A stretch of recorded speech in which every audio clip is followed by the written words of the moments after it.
I decided to dedicate 23 hours of my life to watching all the movies in the DCAMU. And spoiler alert, it wasn't worth it. Lately, I've been in a superhero mood, specifically DC-related heroes. I initially set out trying to find the DC equivalent to the Marvel Cinematic Universe, but unfortunately, that was a bust. Instead, I ended up watching 16 1/3 movies from the DC animated movie universe, aka the DCAMU, which is more like a loosely connected set of movies that had little to do with one another until the end. However, that's where they lost me. But I'm getting ahead of myself. So you can understand where I'm coming from, I thought I would walk you through each of these movies while I rank them all from A to E. In an effort to keep my description spoiler free, I thought that I would strip them down to oversimplified one-liners with a little bit of my own thoughts sprinkled in. Starting first with Justice League Flashpoint Paradox. The Flash learns the lessons, actions have consequences. Overall, this movie was one of the best, if not the best movie to come out of this universe. It was accurately paced and it allowed us to get introduced to characters that we know and loved, imagined in a different light. So I most definitely give this one an A. Justice League War. The origins of the Justice League and their first battle. This movie was alright. I think that the biggest issue that I have with it is that it happens to be awkwardly placed. This movie is a foundational piece,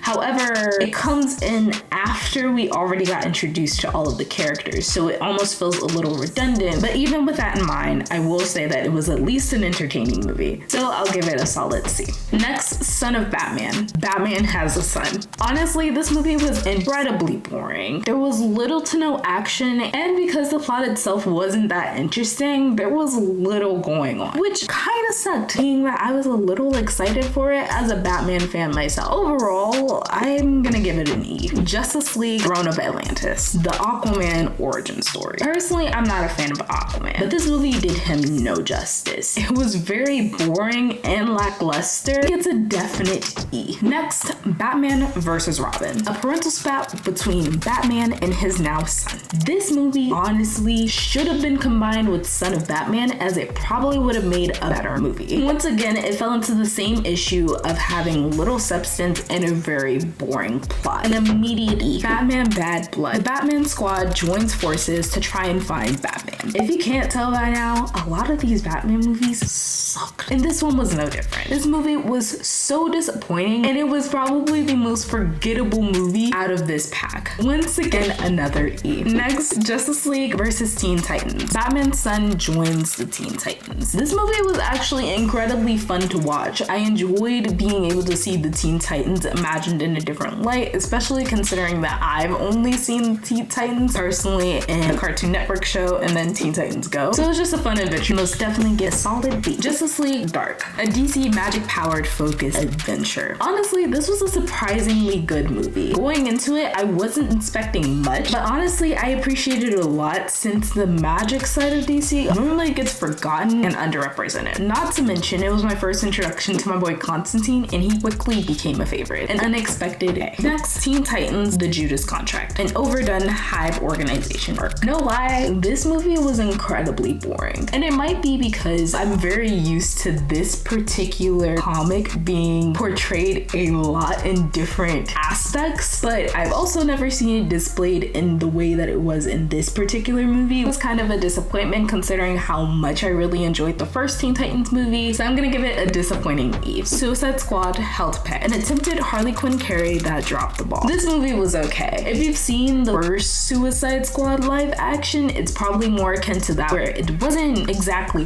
bad, but it wasn't really good either. It just kind of felt like there was a lot going on, and it was so disconnected from everything else. Overall, I'd probably give it a solid C. Next, Death of Superman. Superman supposedly dies. Honestly, this movie was so disheartening to me, particularly because I'm not the biggest fan of Superman, so I was really intrigued as to how can the most overpowered hero die. Unfortunately, I was expecting too much. They could have done so much with this movie, and they had the ability to do so, but somehow they still didn't. Now, keep in mind that a lot of these movies, if not all of these movies, are closely inspired, if not direct carbon copies of the comics themselves. But in this case, if the comic actually did go like that, that I would have appreciated a little bit of creative liberty in order to translate it to an actually interesting film. Nonetheless, it's a definite E. Constantine, City of Demons. Constantine, a backstory for the ages. I absolutely love this movie, and I'm a scaredy cat. This movie a little scary to me, so it kind of gave me nightmares, but I loved every minute of it, so I have to give it a unsuspecting A. Next, Random Superman. 4 Superman plus 1 movie equals a hot mess. This movie was just annoying. Like I said, not the biggest fan of Superman, so therefore 4 Superman in 1 movie sounds like an atrocity, and they most definitely proved me right. So a smooth E. Batman Hush. An iconic Batman villain mashup with a little bit of Catwoman tease. By far, this is the best Batman movie to come out of this universe, and I loved every single minute of it. The only thing they probably could have better is that they could have speed up the pacing, but otherwise it was a 10 out of 10. Highly recommend. Heavily biased A. Wonder Woman Bloodlines. Wonder Woman finds herself but somehow still ends up being out of place. This movie was boring, but even more so than boring, I'm really confused as to why it's here. Like, this movie is literally a Wonder Woman origin story happening as the second to last movie in the franchise. This movie added nothing and honestly kind of diminished her likability as a character for me. That being said, it was a solid E. Next, Justice League Dark Apocalypse War, the biggest L of Justice League history. This movie was super interesting to watch. There was a lot going on, there was a lot of mess. It was super entertaining in the best ways. A solid A. Constantine House of Mystery. John Constantine gets cheated. This show was cute. It gave a little bit more context to the endings of Apocalypse War, which I appreciated, and the animation was unique. However, I don't really agree with the ending, but I'll get into that in the second part. Otherwise, I give it a lackluster C. All in all, in my opinion, a lot of these movies weren't exactly necessary for you to get the gist of the universe as a whole. However, if you're still interested in watching it on your own, here's my own suggested list of movies to watch in order to get the basic gist. And of course, there are plenty of issues with this universe that I can mention. From death of Superman, not actually having Superman die, the entire order of the movies making absolutely no sense, and the fact that each and every single one of these movies drags for no reason. However, all of that is tolerable, at least for me, as long as the overall conclusion makes sense. But personally, I can see no reason as to why my boy Constantine, considering only his actions in this current universe, should receive eternal damnation. I mean, if anyone deserves that type of punishment, shouldn't it be the Flash? I mean, let's just look at the facts. In Flashpoint Paradox, Barry decides on his own free will to go back in time and save his mother. And while I can't exactly fault him for this, because I mean it's his mother, I do find it a bit questionable his timing of it all. At this point, we can see that the Justice League had already been together for quite some time. We don't exactly know how long, but they seem fairly comfortable with one another. Then in Justice League War, we see the fact that Flash was already an established hero prior to joining the Justice League. So we can assume that at this point, Barry has been with his powers and comfortable with them for quite some time. So my question is, why did he wait until some petty argument with Reverse Flash to decide, hey, I want to go back in time and save my mom? For me, it kind of feels a bit petty and selfish, because if you really wanted to save your mom this bad, he would have thought about this as soon as he got a good hold on his powers. But whatever, he chooses when he does to go back in time and save his mother, and it literally fucks everything up. I mean, he no longer has his powers, Superman doesn't exactly exist, and the world's literally in chaos. So in order to fix this, he decides to cause yet another flashpoint, which at this point we can count 2 times that this man on his own free will decided, hey, I'm going to alter the current structure of the universe because either I messed up or I want to see my mom. Yet, on the 3rd time, Constantine is the one who says something.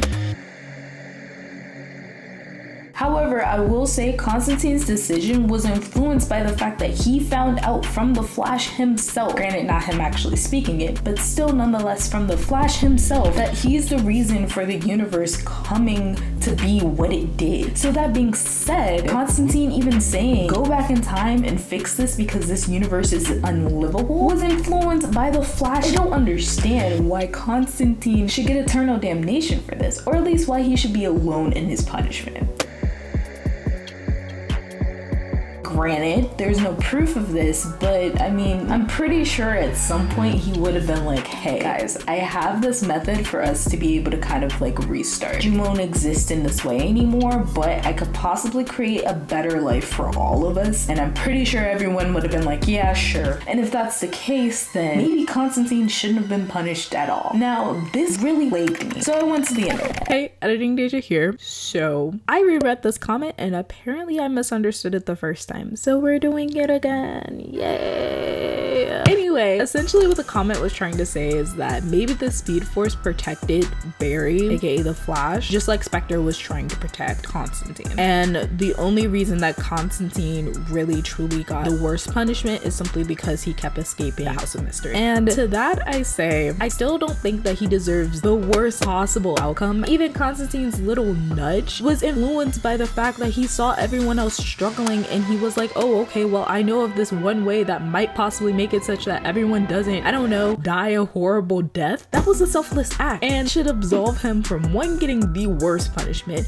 but two, even with him escaping, they should have just put him back. There's no reason for him to be the one to get the ultimate gotcha when the Flash was the one who did everything. So in conclusion, my boy Constantine still got cheated and I don't like it. So yeah, back to the video. Let me know in the comments down below how you feel about Constantine's punishment, or if you think that the Flash should possibly get eternally damned himself. Otherwise, if you like this video and you would like to see more from me, consider giving it a like and possibly even subscribing. Thank you so much for watching this video. Until my next one. Bye.